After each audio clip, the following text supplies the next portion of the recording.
Hello, Bacho. Let's see this question. Question says that an ionic compound A plus B minus is most likely to be formed when?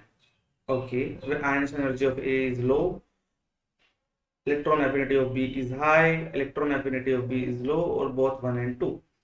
The key concept to solve this question is factors responsible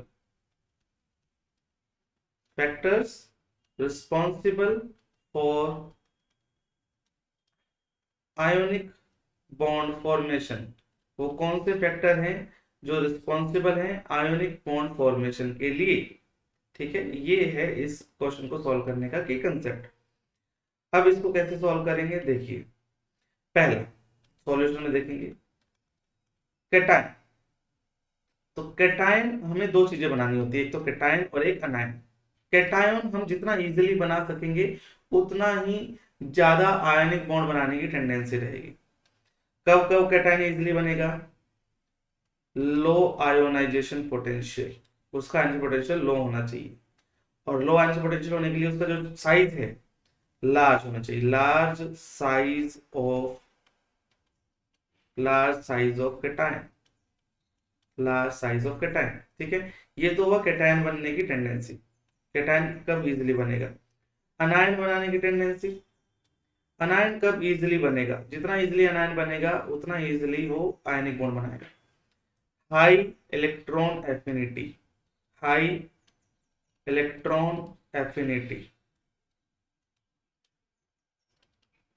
okay, size के बारे में बात करेंगे। Small size of किस अनायन किस atom का electron affinity ज्यादा होता है? जिनका साइज छोटा होता है, स्मॉल साइज, है ना, स्मॉल साइज ऑफ अनायन। तो ये कैटायन के फैक्टर हो गए और अनायन के फैक्टर हो गए। अगर मुझे ए के बारे में बात करनी है, क्योंकि ए क्या है? ए कैटायन है। ए क्या है? ए कैटायन है। कैटायन का आयनाइजेशन पोटेंशियल लो होना चाहिए।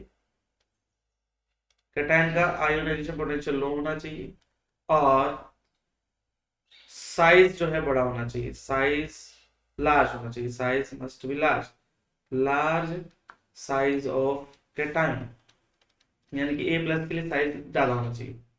तो ऑप्शन 1 क्या कहता है? Ionic energy of A is low. Option 1 सही है। ऑप्शन 1 जो है वो सही है, बिल्कुल लो होनी चाहिए। ए के लिए आयनिक पोटेंशियल या आयनिक एनर्जी लो होनी चाहिए। दूसरा, electron affinity of B is high, ये भी सही है, ये भी सही है। थर्ड जो ऑप्शन है, electron affinity of B is low, नहीं नहीं, बी की इलेक्ट्रॉन एफिनिटी तो ज्यादा होनी चाहिए।